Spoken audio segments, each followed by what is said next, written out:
Hi, hello, and welcome back to another episode of my podcast. Now, what was I talking about? My name is V Noir, and this week I'm talking about the movie Sylvie's Love, which it came out in 2020. Which, wow, what a year! Can't believe that was 6 years ago. Can't believe we are still dealing with.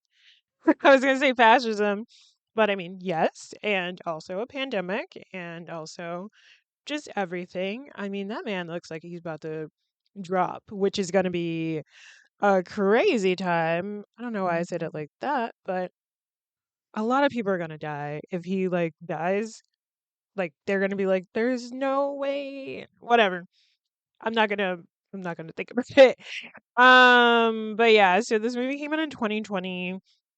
It apparently premiered in Sundance like the beginning of 2020, like January. Like yeah, when Sundance happens. So, January. And then it premiered on Amazon, in December. And, like, I remember when this came out, I did wanna see it, and then, it was 2020. So I just completely forgot about it, honestly. But apparently since I'm in, like, a Tessa Thompson mode right now as, like, her as the leading lady, since I just talked about Hida, let's just follow that pattern, Like, she's gorgeous. And it is kind of funny because this movie takes place in like 1950s, 1960s Harlem, and Hida was more in 1930s. And it's like technically these two characters would, be they would exist within the same time frame essentially, but um I mean, it would be kind of funny to think about like, oh, Hida left England and moved to Harlem, or like this is actually where she was originally from and all this stuff. But no, it's like they're two distinctly different characters, and this kind of just goes to show like Tessa Thompson's like range. She is very good at doing like these subdued expressions and stuff, very much like a film actor. I think she's done stage things as well, but I think she's able to um be well, I haven't seen her on the stage, so I don't know. But like stage acting and like acting for this the camera, two very different things. Um and so like for people who go from stage acting to acting on camera, they are less subtle about their facial expressions, but I love shit like that. I'm like, ooh, I love a character actor. Or no, I love a theater actor who now is kind of just a character actor because they're so expressive. I think that's also a reason why I love like Nicolas Cage. Ooh, I'm so excited for the Spider Noir show that's coming out. I didn't realize that they were doing that. I thought it was going to be animated. But the fact that they are doing like not only a black and white version of it, but also an in color version, I'm like, oh, damn it. I am very excited for this. Like, hell yeah, hell yeah, hell yeah. But and the black and white gorgeous. I'm like, okay, so they definitely shot it with black and white in mind, because even though I didn't see the color trailer, but I only saw like the true black and white trailer. And it's like, look at that level of contrast. Look, they're emulating film noir. Yes, good. I love it. I was also like, oh, damn. I'm definitely seeing how much Nicolas Cage is aged now. And I'm like, oh, the passage of time is real. But, it's nice to, as someone who has been suicidal for a lot of my life, to age is, feels like such a beautiful thing. And, it's like, I don't want to stay looking like my younger self. Like, I'm okay with aging. It sucks that, um, there's like such a big push on like forever young and youthful and stuff. And it's like, I don't even want to look like that because during that time in my life, I didn't want to exist. So it's like, I don't want to feel I don't want to be reminded of that, you know?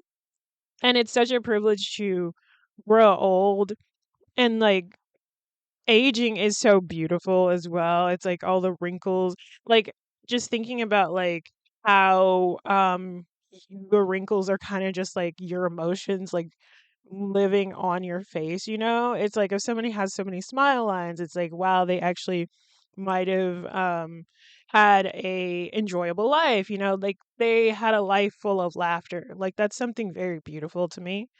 Um and even if they did like, frown lines and stuff, and it's like maybe they weren't angry all the time, but it's like wrinkles just, you wearing your emotions and your life on your face through your wrinkles and stuff. I think that's very beautiful. And then, it kind of sucks that we're in a society that cares so much about youth and beauty, quote unquote, and it's like you can be old and beautiful. You don't have to be young looking and old, to be considered beautiful.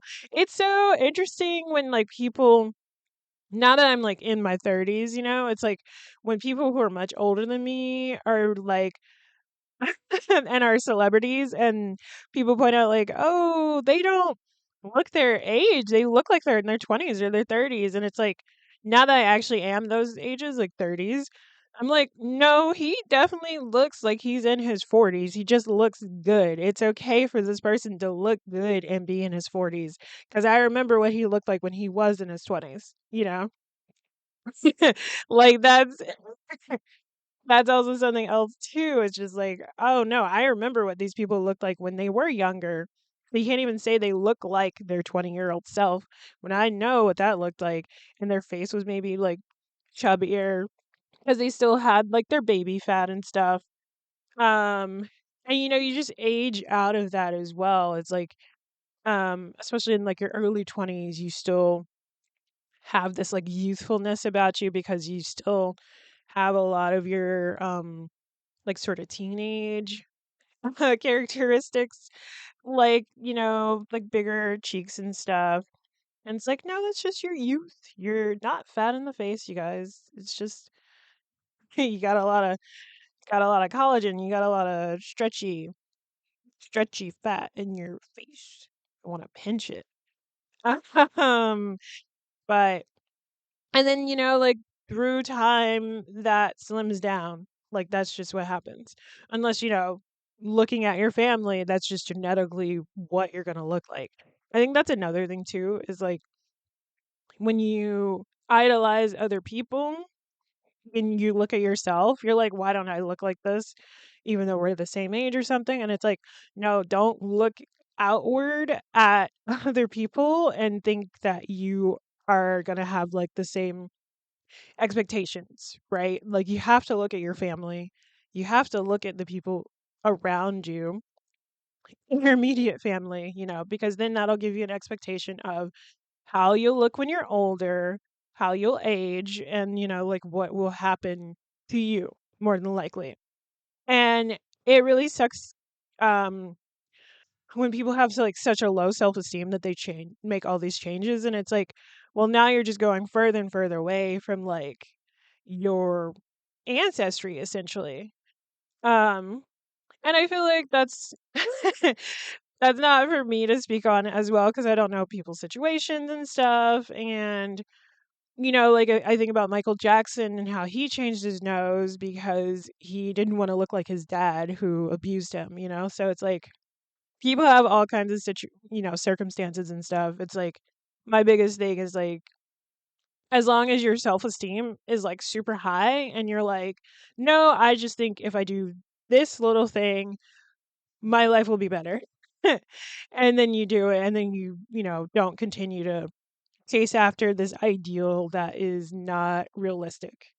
Like it really comes down to how you actually feel about yourself and body neutrality, essentially.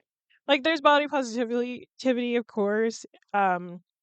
But I think body neutrality is just as important, and like just having a neutral feeling about yourself, like love your body, love yourself. It's like your body is doing so much to keep you alive, first of all.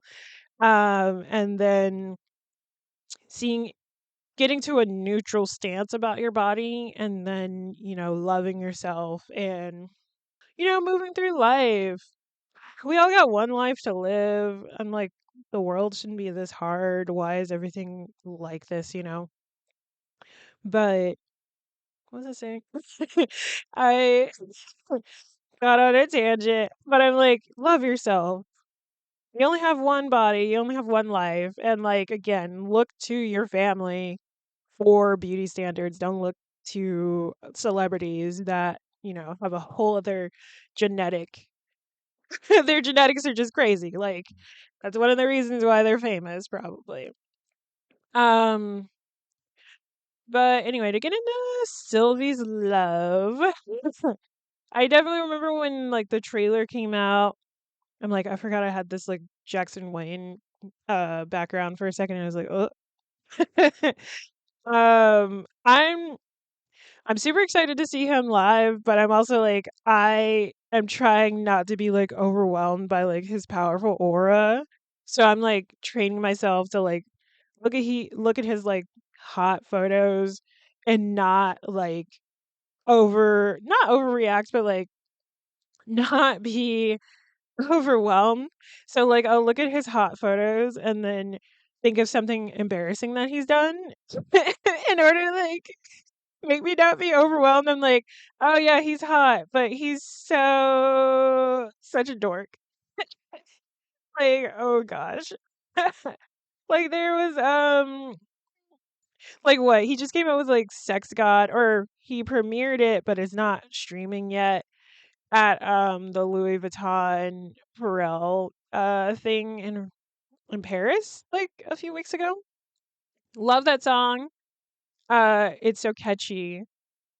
And then like what, a week later or something, he was at the Tyson Yoshi concert, and people were throwing bras at like Tyson because that's like what people do at his concert. And this man goes up to Tyson and grabs a bra from him, not knowing what it was at first. And then he looks at it and he's just like stunned.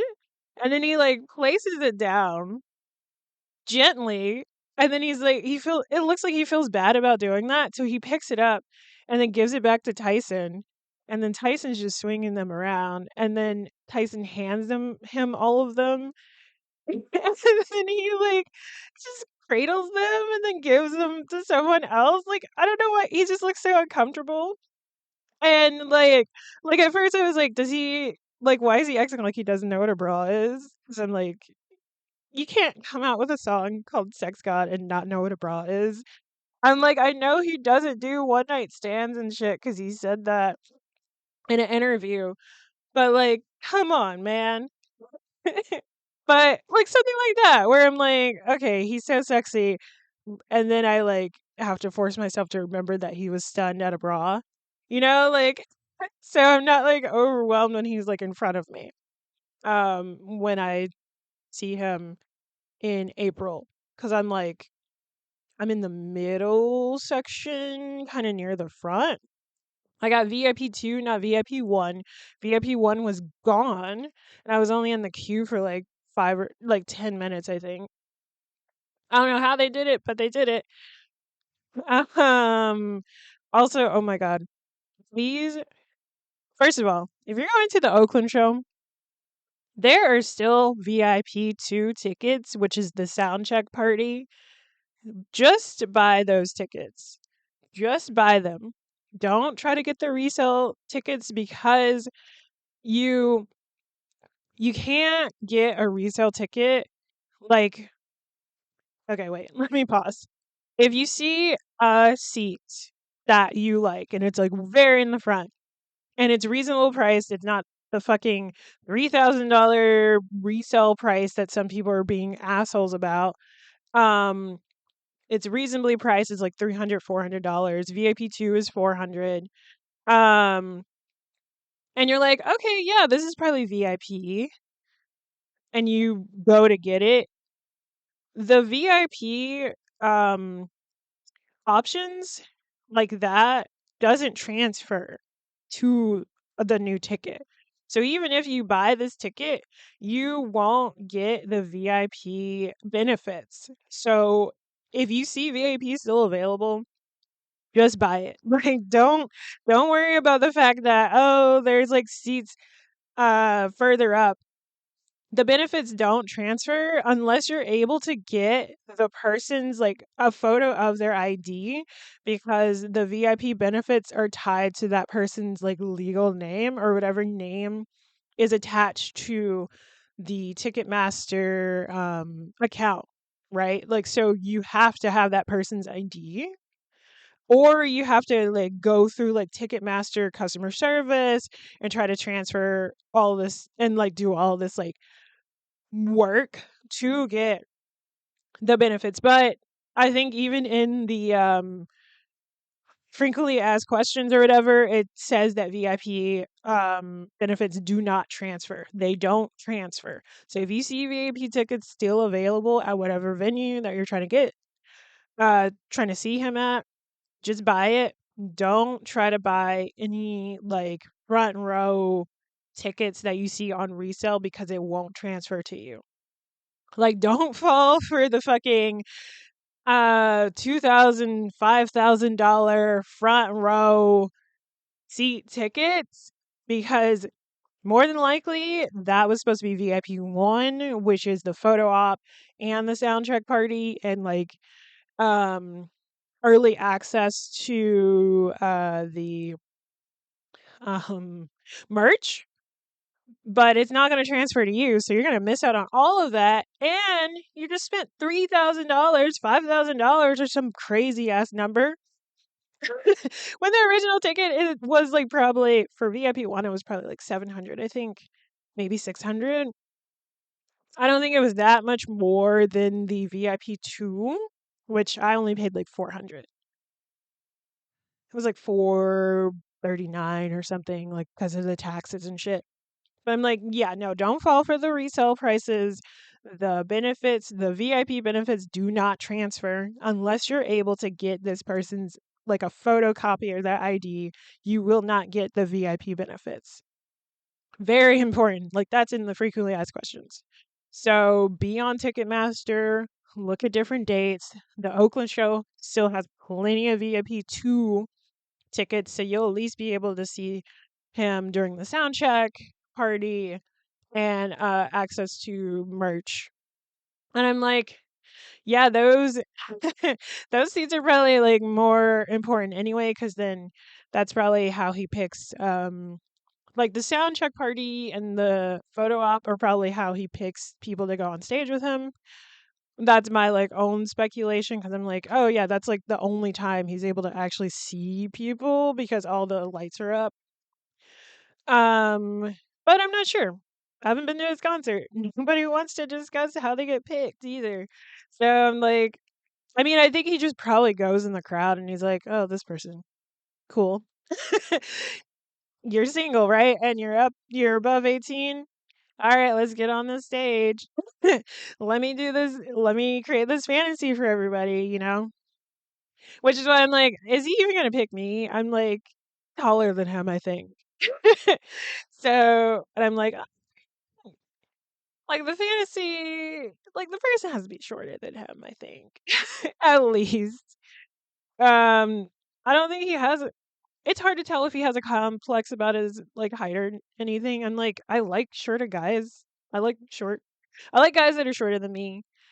And I joked about this with my friend, and it, and it's because they're already below me, so it's easier to like command them and everything because I'm a dom, and I mean, I literally had the fucking I love submissive guys in femdom situation episode, and yeah, no, I do. And guys shorter than me are already like below my eye level. The only thing that's good about a guy taller than me is that I get him to go on his knees, you know? Like that's that's what is appealing about that. But otherwise, shorter guy is fine. As long as they don't have a complex about their height. I don't give a fuck. I'm like, you can be shorter than me, you can be taller than me. As long as you can make me laugh, honestly. I'm like, life is so hard. I do not want to deal with a cis man. Um, I'm like, they gotta be a little fruity. You can be bi.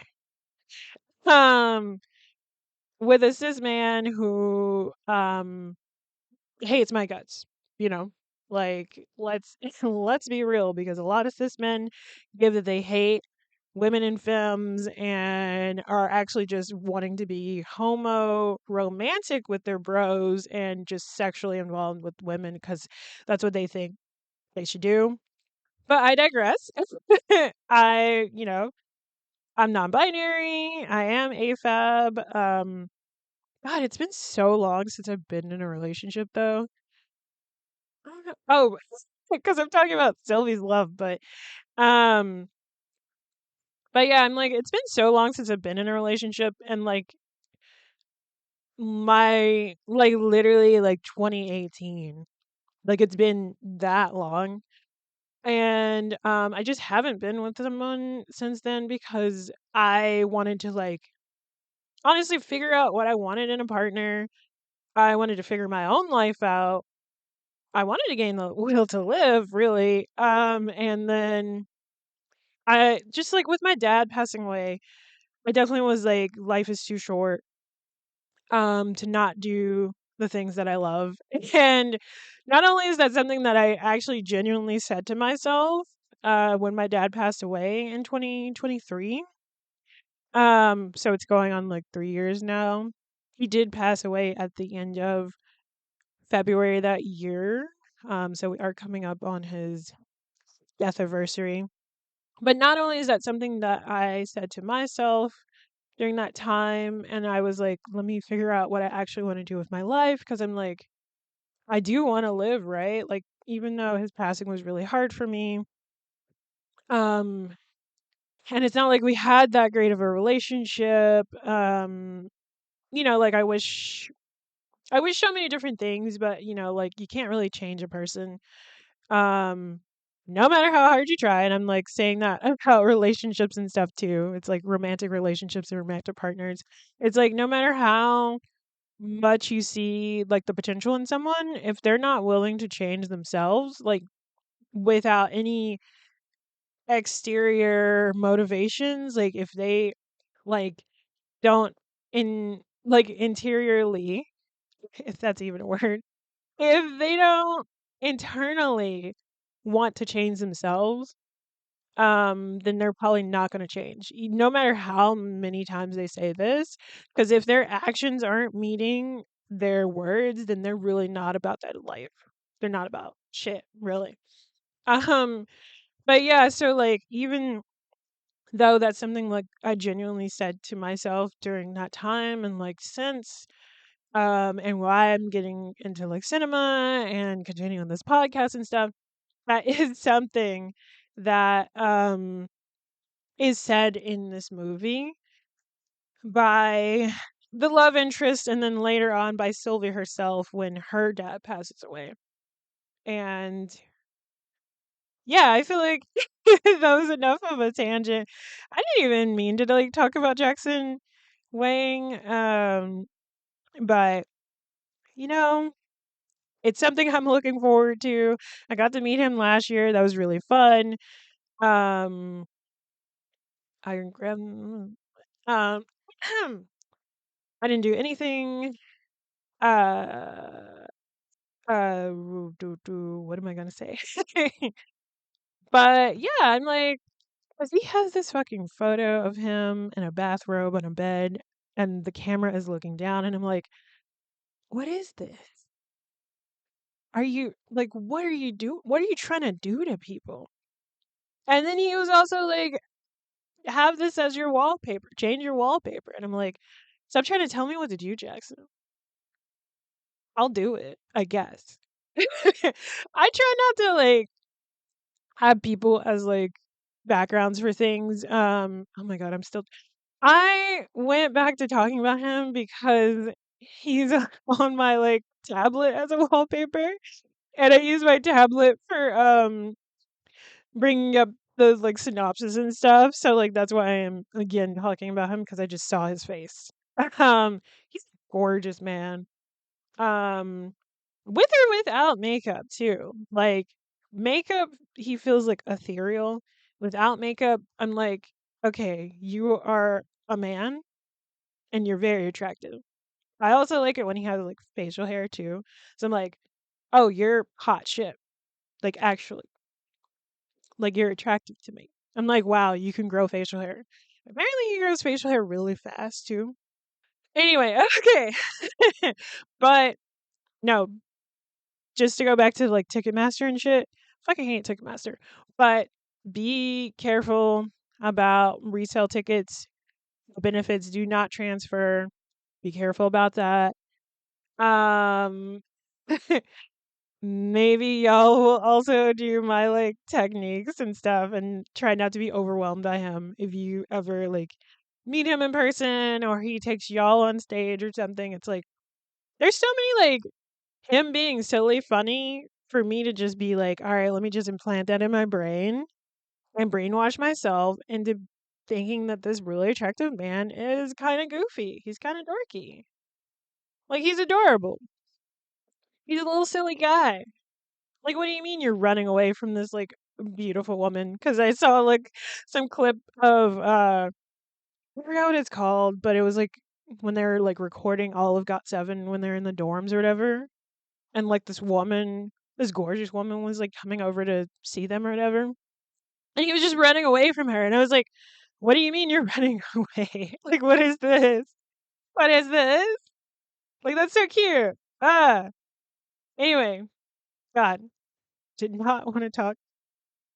Like, did not want to go on a tangent about him. But okay, Sylvie's love. We're gonna get into it.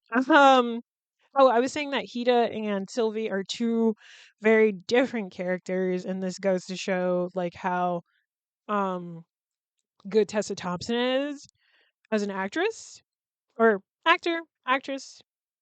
I'm so tired of like gendered things because I'm like, truly the main reason that a lot of things are gendered is because men don't want to lose to women and then therefore feel inferior or whatever, and it's just like upholding patriarchal beliefs, and it's like, no, we're all kind of the same.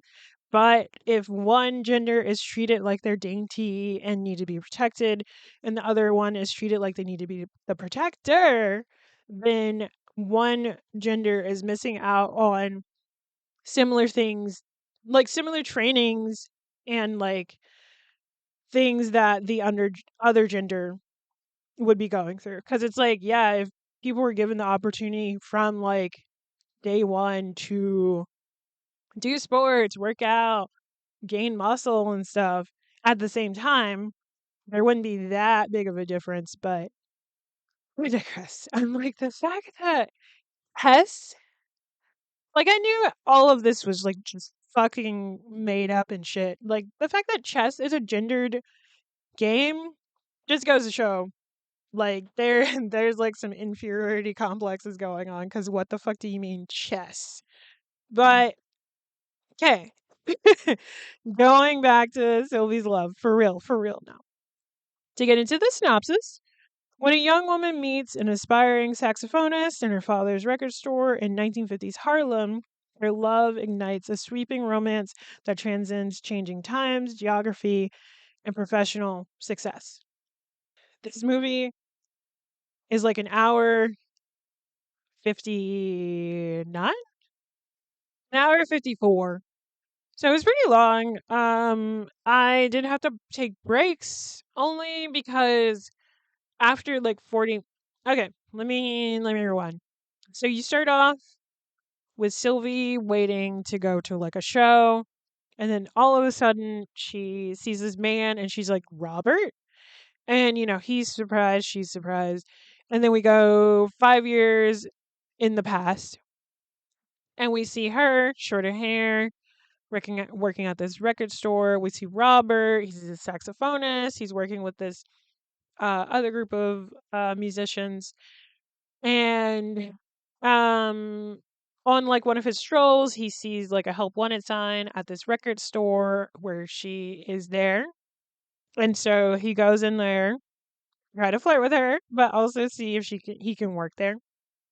And she's like, "Oh, I don't work there." And oh wait, no, I guess her parents are together. Okay. I was when I was watching this yesterday, I was talking to my roommate. I was talking through some of the plot to my roommate who hadn't watched like the first half, about how it was hard to tell if her parents were still together. But they are, because I just remembered that Sylvie's like, we're not actually hiring, like we are and we aren't. We don't need the extra help because I'm here mainly to watch TV, but my mom doesn't want people to think that they can't afford to have people work there at her dad's shop. And her dad is played by Lance Reddick, who did pass away in like 2023. Oh God, he passed away at the same time, the same year that my dad did. Didn't realize that. Made me a little bit more sad now. I was already like kind of sad seeing him in this movie because I knew he passed away. So, um, and I've seen him in like plenty of other stuff, like what is it, Corporate? And he's in like the John Wick series, from The Wire. So I was very like, just like that's just such the power of like photography and film is like you're able to keep people alive through that as a medium. So even though this man, passed away, it's like I can still see him alive and kicking in this movie. But I did get a little sad when he showed up, and is playing Tessa Thompson's dad in this. And um what else was I? Okay, so yeah, so so her dad shows up and he meets Robert and he's like, "Yeah, you're hired. Whatever. Sure." Even though, Tessa Thompson just went through all of this and saying like, "No, we're not hiring actually. That's just a sign there." Um and of course, uh I'm going to go back to calling her Sylvie and not Tessa Thompson. Sylvie is like enamored by this man and she talks to her cousin Mona about it.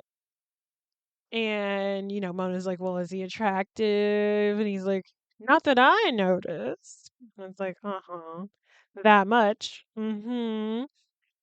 And so they do hit it off a bit, her and Robert. And then she brings up that she does have a fiance, but he's in Korea. And it was just like, oh, shoot. She has a fiance. That sucks. But then we get through her talking to Mona that, she doesn't even actually want to be with this fiance of hers. And it really kind of was more forced upon her because of her interest in other people. And we do also kind of get this like there's a lot of like subtext to be read in this film, like there's a lot of world building and things like that where it's like, okay, so her mom, like she definitely comes from like this upper middle class, like the black elites. Like she lives in this brownstone.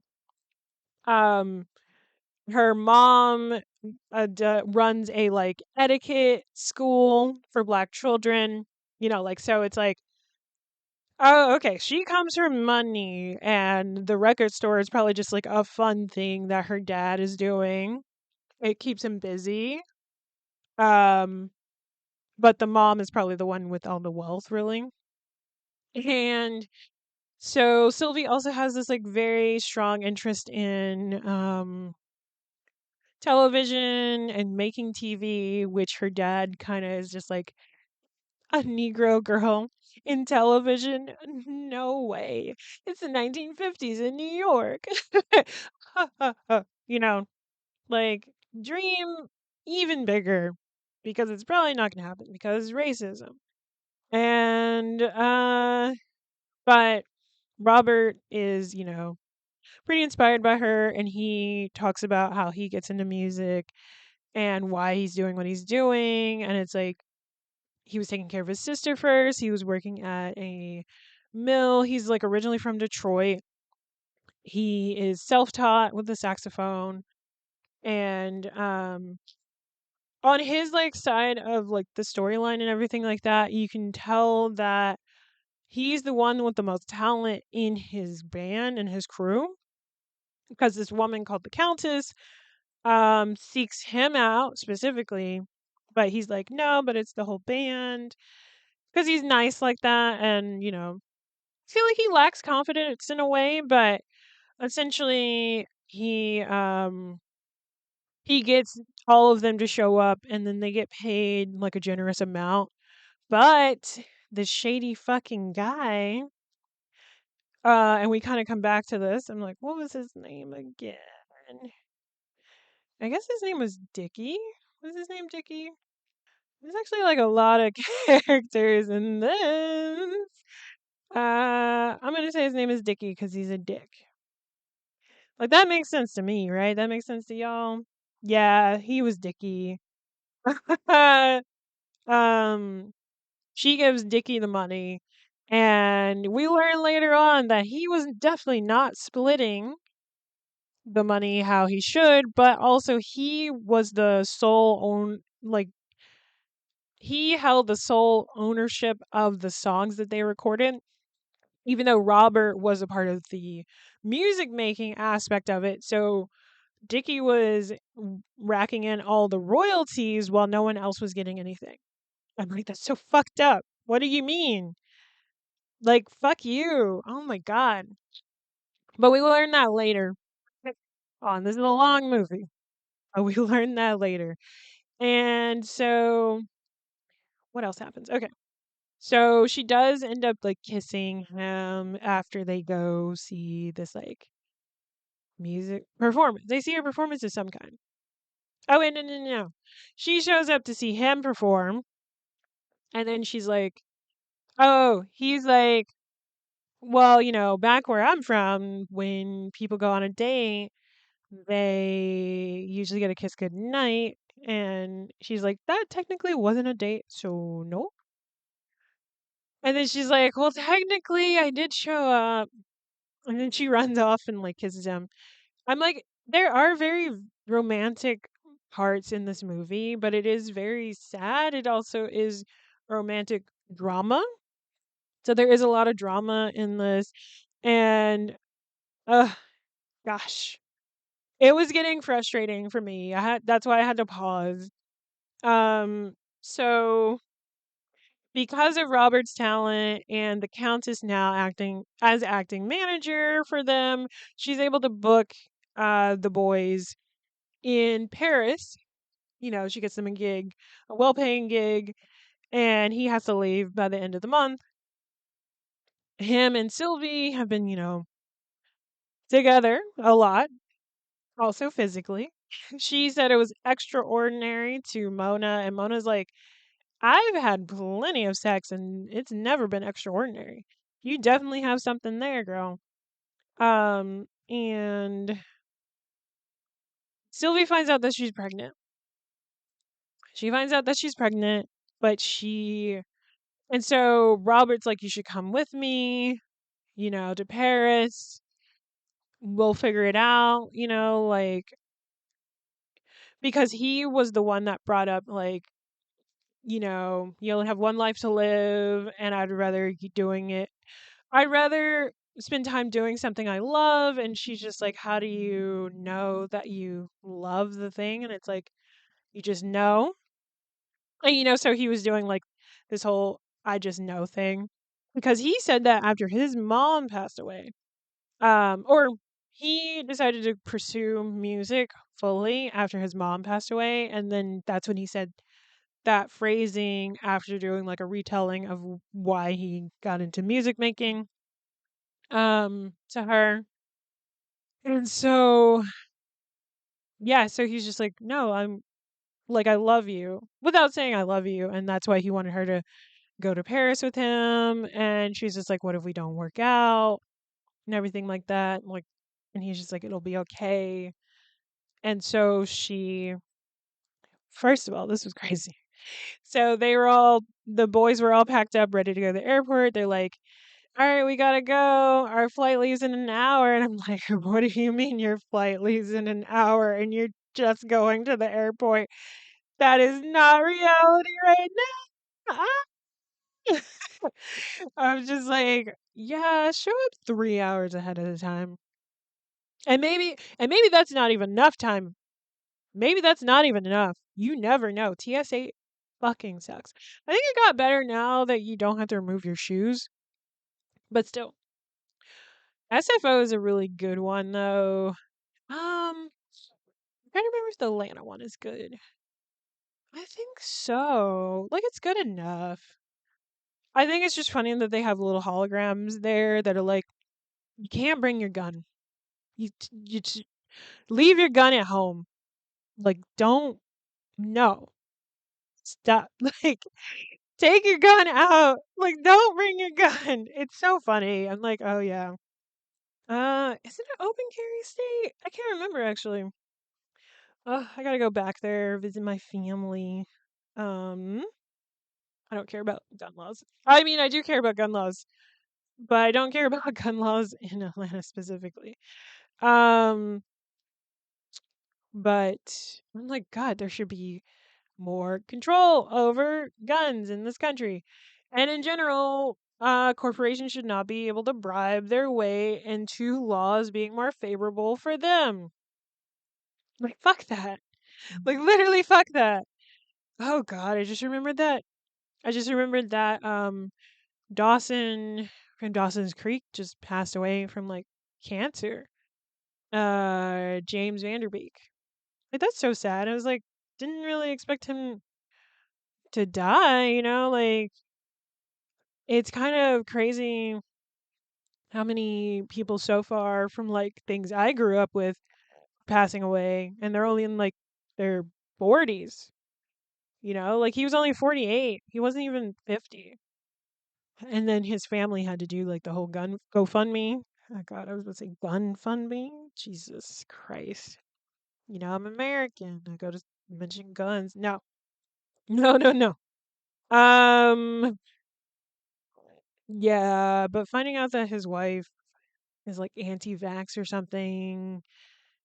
I I don't know. But I'm just like that's so sad that he passed away and like Dawson's Creek is such a iconic show for like a generation, it's just sad all around, I think. But to get back to Sylvie, Sylvie's love. So she decides not to go to Paris with him, but she does tell him goodbye. She does not tell him that she's pregnant, though, because she makes a decision to not have to force him to choose between his music career or his, future child. Um, and I'm like, they both end up being stubborn in this way, honestly, which really sucks. It's just like rather than talking it out and communicating.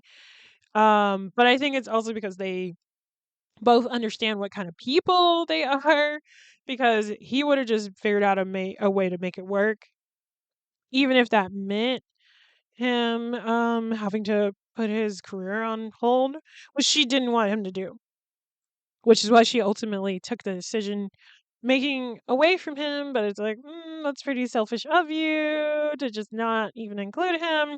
And then we jump 5 years later and we see them, or no, sorry. We jump ahead a little bit and no, we do jump 5 years later. We jump 5 years later, but it's before she runs into Robert. That's what happens. So at this point, she is married. She has a child. I assume that the child was still Robert's and not her new husband, and she didn't get like a whole abortion or whatever. I mean, she could have afforded it, probably. But no, she didn't get an abortion. She had the child. I assumed it was Robert's because, she loves that man. And we meet her husband, and he's awful. And this was the first time I had to pause. I was just like, fuck, I hate this guy. Because she was working at this TV network, and then she finds out that there is a assistant producer position, and she's just like, oh, I should just go for that. I'm gonna go audition, not audition, interview for that. And she finds out that the producer is actually a black woman, and she's just like, I didn't even know like Negro women could be producers. So that's why I'm wanting to do this job, even though I have no qualifications or anything like that. And I am technically a housewife, married housewife, and all this stuff. And this woman takes her on, and I'm like, oh, this is so inspiring. Look at her. Look at her living her TV dreams.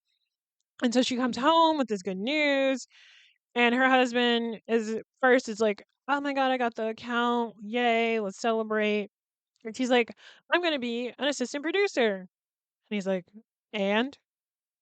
I was like, fuck you. I hate you. You've barely been here and I already hate you. Like, fuck you. What do you mean you're not going to be supportive of your wife's dreams? And so he's like, we're going to have these people over tomorrow. And she's like, I literally just got this job. I can't not go to work. And he's like, what do we talk about when it comes to you and working? That it shouldn't interfere with your wifely duties. I was like, fuck you again.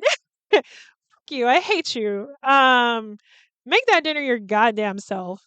But so it's kind of funny because it's like the show she's working she's an assistant producer for feels like a mix of a like Lucy O'Ball show and a Julia Stiles show. Is that her name?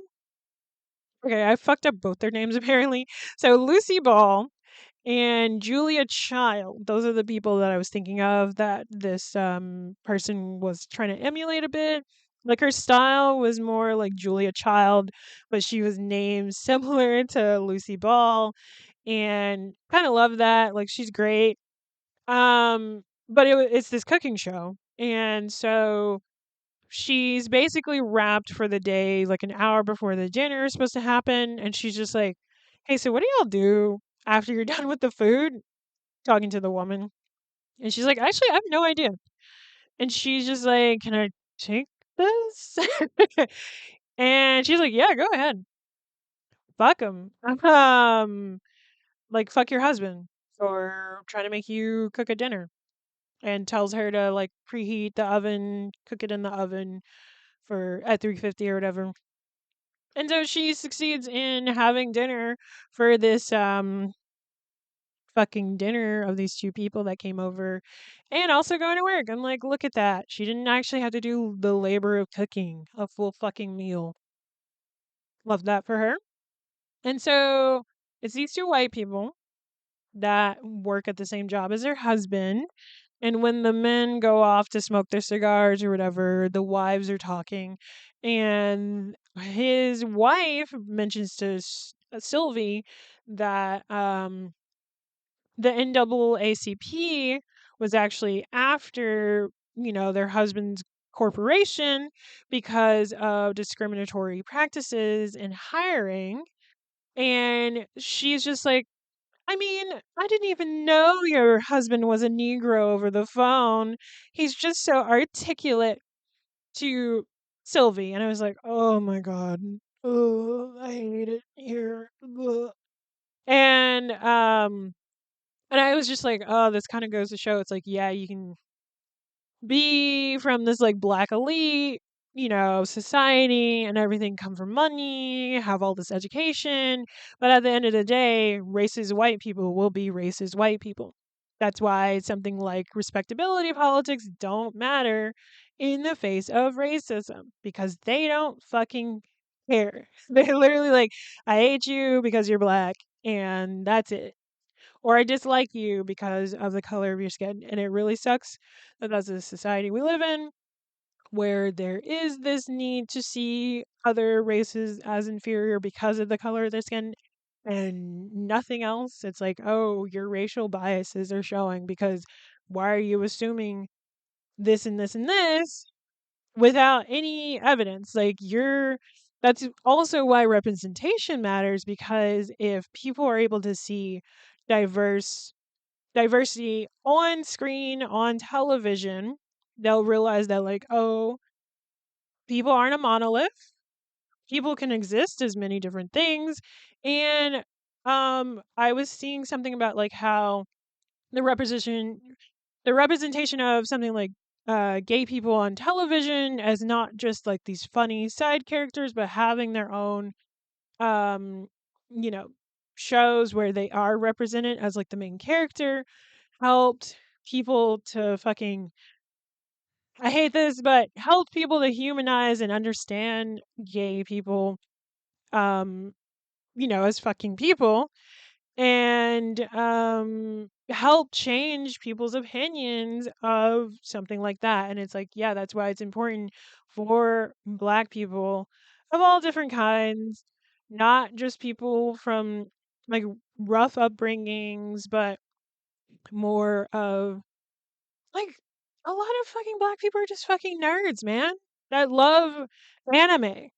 I'm one of them. Like, that is just the reality. Like, so many, like, Black people are so different. And I keep thinking about this too, because it's like with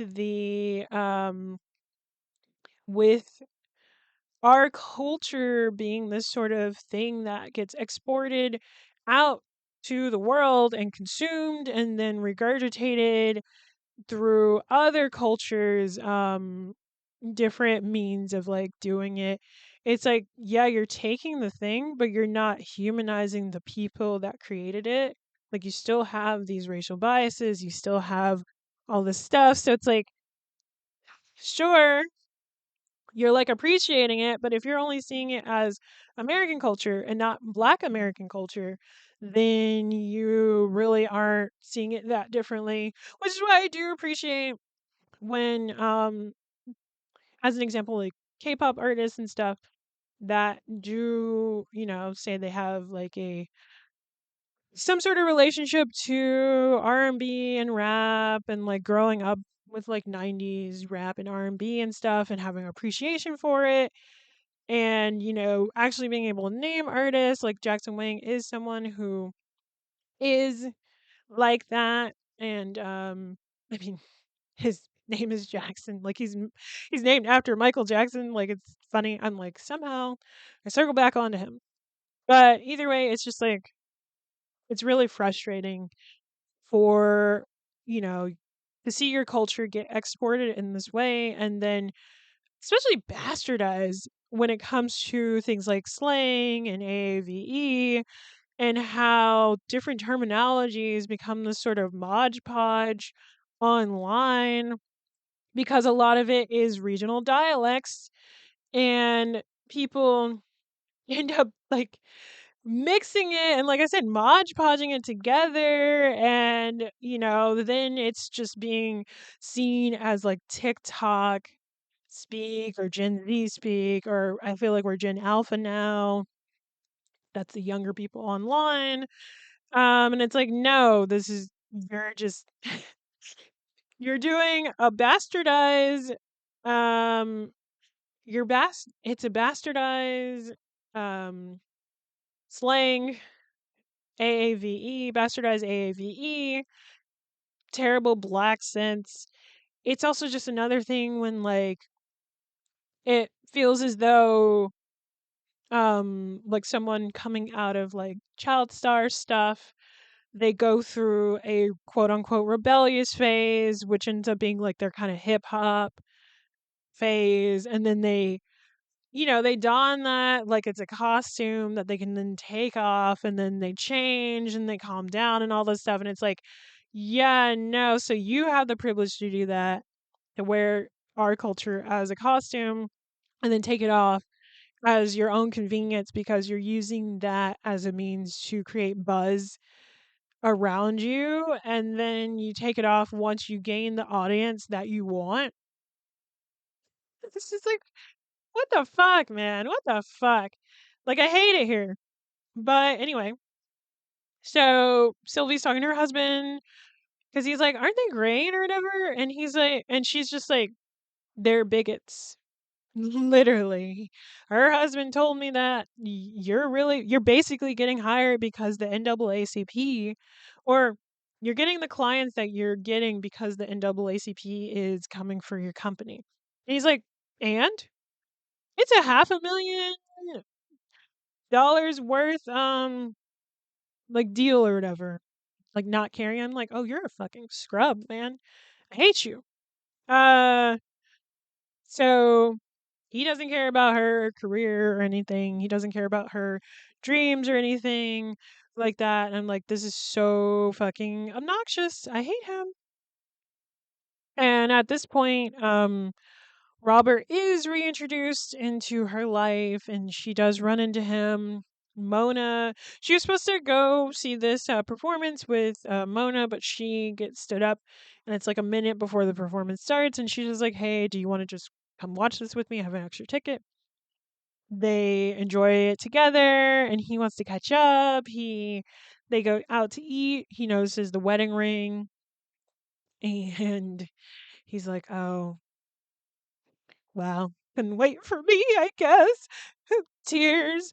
And he tells her where he's staying and they part for the night and he's about to order like takeout or whatever or something. I forgot. He's like on the phone for some reason, but it's not important.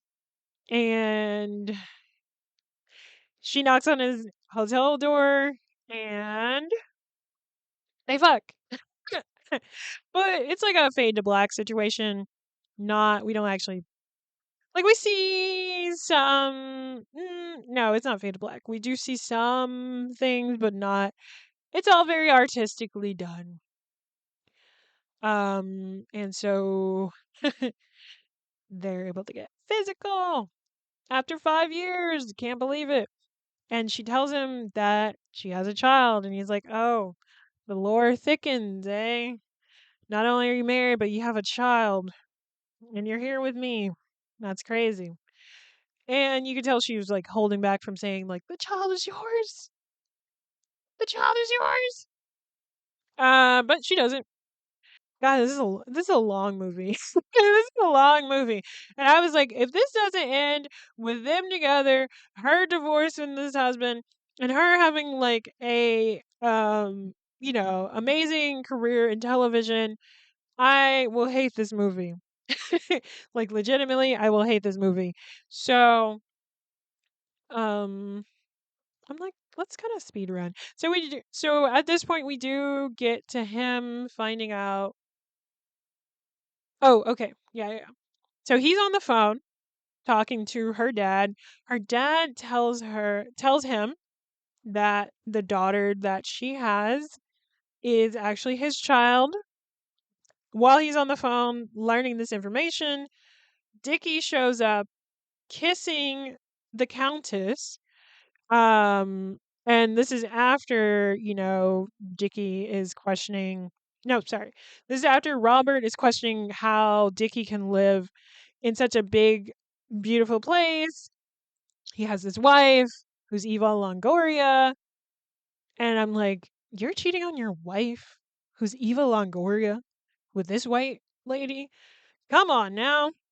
Um, so after he's questioning all that, he then sees Dickie drunk making out with the Countess and also learning that he has a daughter and it's just like a lot. And so her dad ends up passing away. And not only does that happen, she like right before that happens, she's at like this holiday party is New Year's Eve. New Year's Eve, New Year's Day. That's what Robert was at as well. That's why he's over at Dickie's house. she finds out that the producer she's been assisting for is getting married to the guy who owns Esquire, I think, because his last name was Esquire. And I was like, oh, big money. She is moving up. And so she's actually quitting her job as the producer there. And she's like, I'm going to leave, but, it is what it is. And Sylvie's all sad because she's like, I guess I'll see if the new producer needs an assistant. And her boss is just like, well, I mean, if you need an assistant, yeah. And she's like, what do you mean? And so Sylvie ends up getting the job as the producer. She moves up from being a producer's assistant to a producer, and it's just like, that's so great for her. And then, she then finds out that her dad passed away from a heart attack. And I'm like, okay. And then I'm like double sad because this actor actually passed away in real life. So I'm like, I didn't cry, but I was still just like sad. And so then she also says that phrase of like, life is short. I want to spend time doing what I love. And this is also while the wake is happening, and the husband is just like, you're doing a bad job as a host. You need to come out here and entertain these people. I'm just like, shut the fuck up. You can entertain. And she does tell him that you can entertain too, because she has to do a lot of work. And she's like, and he's just like, can't the work wait? And then that's when she says that phrase. And then she's like, I'm tired of trying to live as the woman of your dreams. I want to live as a woman of my own dreams. And he's just like, how do I fit in to that? And she's just like, I don't think you do. Like, you did a noble thing of marrying me while I was pregnant. Um, but I don't think we're a good fit. And he's just like, you might have thought of that as noble, but I was genuinely in love with you. And I was like, were you in love with her? Or like the idea of her? Because obviously she wasn't happy. And so they get a divorce. We don't see divorce proceedings or anything like that because that is not important to the story. But we do see her more active. She's the producer now. And Robert finds out that she has a divorce. She got a divorce. And he ends up driving off to see her. And she talks to him, tells him about her dad passing. And he's like, I know. He told me about Michelle as well. And, it's like this heartfelt moment of, her and him, and there's like longing and lust and everything like that. And he's like, I need to make money. I need to make more money because now I have like a family to provide for. And so even though there were opportunities for him to like go off on his own, like record music on his own and stuff, he talks to one of the recording engineers, audio engineers, there we go, at the studio. And he's like, jazz is kind of dead. We got there's a blind kid now, Stevie Wonder, who plays the harmonica. Very different music. I was like, oh my God, is that time period? That's crazy. I mean, jazz isn't dead, it's evolved. But he was just like, yeah, there's not really, space for you anymore. Like, there isn't, that's not what the kids are listening to anymore. And so that was like an opportunity in down. And then he runs into this guy called Big Tank from his hometown in Detroit. And he's like, Big Tank is just like, I work for Motown, like I'm one of the guy's right hand mans, and I could totally get you a gig there. And so Robert, Sylvie, and Michelle are getting closer. Robert is more in Michelle's life. It's all very cute, wholesome, and stuff. And then Robert is telling Sylvie Like, I might have an opportunity in Detroit. And I think we should all like move there as a family, think about it. And so she's just like, yeah, no, let's do it. Let's go. I'm totally thinking about it. And so no, no. Before that, Robert goes all the way to Detroit. He goes to Motown. He sees Big Tank. Big Tank's like, oh shit, I didn't think you would actually show up. I actually was just talking out my ass, and I don't actually have that kind of power. I can't give you work. I'm so sorry. I'm only like an assistant. And so that's another opportunity that Robert doesn't have. And he comes back to New York sooner than later. And Sylvie's just like, oh my God, I didn't expect you this soon. I already talked to people. They said I basically have a job in Detroit. I just have to walk in. I would have to work my way up again, but that's okay. Like a job is a job, like you said. And, this is like after Robert watches her do her thing as a producer and seeing how passionate she is about her work and what she's doing in New York and everything like that. And he has such this like serious face and he's just like, yes, I'm going to go to Detroit, but I don't want you to come with me. And I was just like, there's 30 minutes left. What do you mean you don't want her to come with you? Um, and things like that. And he's not wanting to like talk to her about like how he doesn't have a job, he doesn't actually have any opportunities, or anything like that. He doesn't want to talk through it with her and just decides to leave because he was like, I want you to be happy whether or not I am in your life. And he could tell how happy she was and felt like she would be miserable in Detroit while he was trying to figure his own shit out. And so he just decides to leave her to work back in the steel mill in Detroit, make money and everything, work his way up and stuff, but without telling her. And I was like, why are you both stubborn and selfish? You think you're doing a selfless act here, but she would have figured it out because she loves you.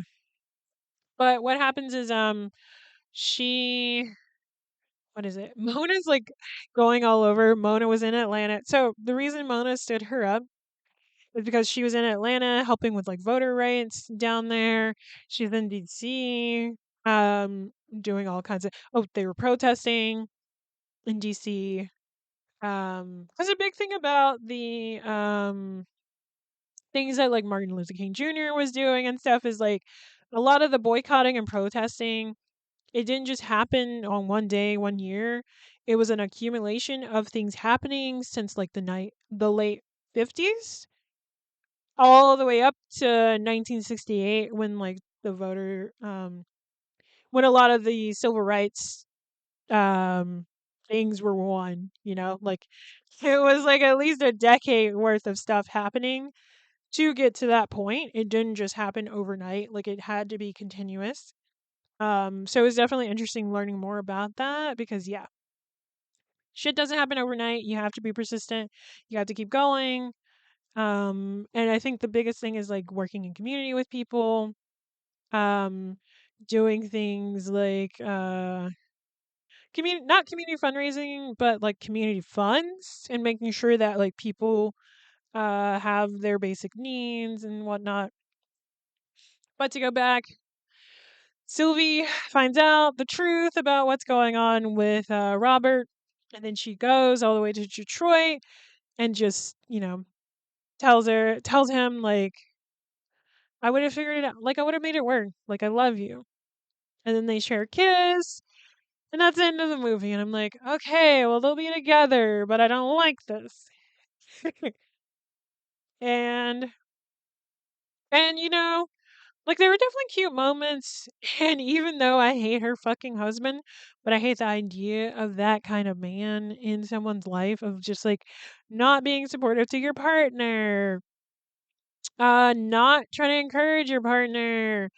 He was barely on the screen, but like I just hate that in general. And I'm like, that's not even um strictly a man thing. That's just like a bad partner thing. It's like, why are you like if you can't cheer on your partner, why are y'all together, you know? Like if you're not uplifting each other and if you're not even like friends with your partner, like why are y'all together? And I'm like that's another reason why I'm like I haven't been with anyone in a while because I not only want like long-term partnership, but I want like long-term like friendship and I am fulfilled with my friendships in like a very platonic way. I'm fulfilled by myself, you know, so it's like if you come into my life, um, you know, how do you add to it when I'm already fulfilled in this way? So, that's why I'm like I'm not stressing about it either cuz I'm like, yeah, I'm like going to be 33 this year. Maybe I'll have children eventually. We'll see. It really just depends on like if I'm with somebody that I care about a lot and am more financially stable. Because I'm like, yeah, I don't want to just bring in a child and not be able to like provide for them financially and things like that, you know? Like I don't want to feel like I'm giving up something in order to provide because that could build resentment and like that's not good either. I follow so many like parenting things and I'm like, "Oh yeah, no, I do want children." I'm like not I was just like justifying it as like, "Oh, I'm trying to figure out how to deal with people or like inner child healing." And it's not like those aren't things that I wasn't trying to heal and help, but it's also like these are lessons that I could take into eventually having my own children, you know? But we'll see. I don't know if that'll happen. We'll see what the universe has in store for me. And I think I'll end it there. Yeah, like happy Valentine's Day or whatever. Being able to talk about Sylvie's love, which is like, I mean, no, she got with him. I think I wanted more like slice of lifey. It was very way more drama than I expected. But yeah, you can find me on Instagram at the underscore new R underscore. I have a Patreon that I plan on posting on eventually. Patreon.com/VNoirs Film Club. Check out my podcast archive at www.nwwitapod.com. I'm actually like redoing it and moving it to like WordPress, I think. So it'll look a little bit nicer. The Substack, that's the reason I got rid of Substack because I just want it all in one place. So the blogs related to the podcast will be on the website, not a separate thing. And you can also like stream the pod on the website as well. So that'll be nice. Probably be up by like next week. I just I need to like get the colors right and all that fun stuff. And yeah, happy Valentine's Day. Happy Galentine's Day. Happy Frienentine's Day. I don't know. Mm, I don't know. Take yourself out on a date if you're single. Watch some horror movies if that's your thing instead of watching something romantic. And I'll see y'all next time. Bye.